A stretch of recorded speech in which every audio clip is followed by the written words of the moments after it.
I traditionally have sort of done smaller films. Yes. But, you know, and this to me was a completely new venture, and I sort of took a chance and tried something different. And, you know, it definitely worked out in my opinion, but I've never done anything of this caliber, and it's a lot more to sort of deal with. Not only the sort of endurance you need to stay in character for that long when you're there for over 7 months within the sort of whirlwind of things going on around you. It was extremely difficult. But, you know, my opinion of huge movies like this that have a lot, that are special effects oriented, has always been to stay away from them because they seem to me to sort of lack a lot of content, you know. But I didn't want to discriminate against this because it was such a powerful story and such an important movie. I mean, when you're sitting there running towards the back of a ship with, you know, 2,000 people around you screaming for their lives, in this sort of on a ship that looks exactly like the Titanic, and while it's like going up in the air on hydraulics, you can't help but feel like you're really there. And seeing the ship and just being on it on an everyday basis was, there was certain moments, I mean, not all the time, but there was definite certain moments where I felt like, wow, I'm really here. Kate and I had she's such a terrific person in general that our chemistry sort of just naturally happened, I think, on screen. We just like each other as people, and I think that definitely showed. As far as doing the love scene, though, we laughed about it a lot, and we you know, those questions occurred like, was this Rose's first time? Was it Jack's first time? You know, who sort of knew? Being that vulnerable, I think, all around as a character was a lot more difficult for me to do. I mean, I'm sort of always played characters that have dealt with, you know, had some sort of demon or some internal struggle, and playing such a guy that was so sort of open-hearted and free-spirited, it was difficult, you know, harder than I thought it would be. That was a funny day because I think it was like the first day. I think it was our first day of work, if I remember it correctly. The poor girl had to, you know, be completely naked in front of me, you know, in front of the whole sort of crew.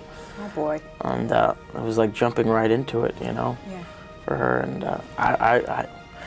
I wasn't uncomfortable at all. I mean, I felt uncomfortable for her. I mean, it was but the scene worked out well.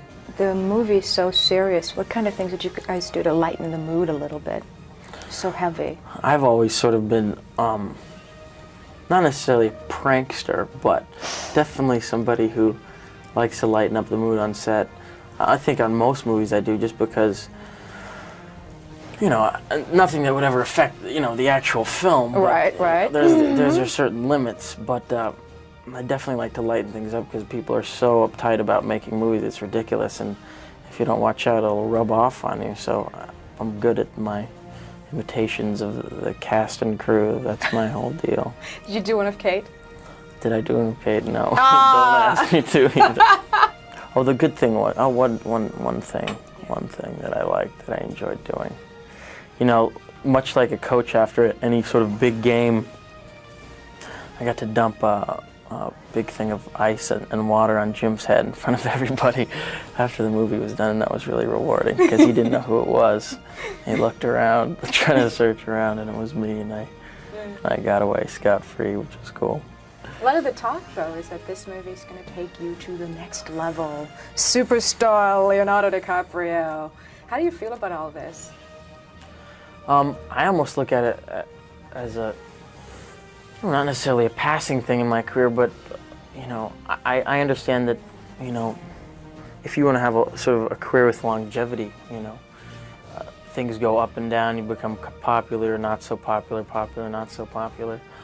I mean, I'm experiencing it, and I'm seeing how it is. I'm enjoying it. It's cool. But whatever will, you know, carry me to the next level as an actor, so I can continue to do good movies. I mean, the choices I've made have simply been because they've been, you know, the best possible films in front of me, and that's why I've sort of done them, and I haven't sort of, you know, purposely chosen to become sort of widely known. You know, that wasn't my reason.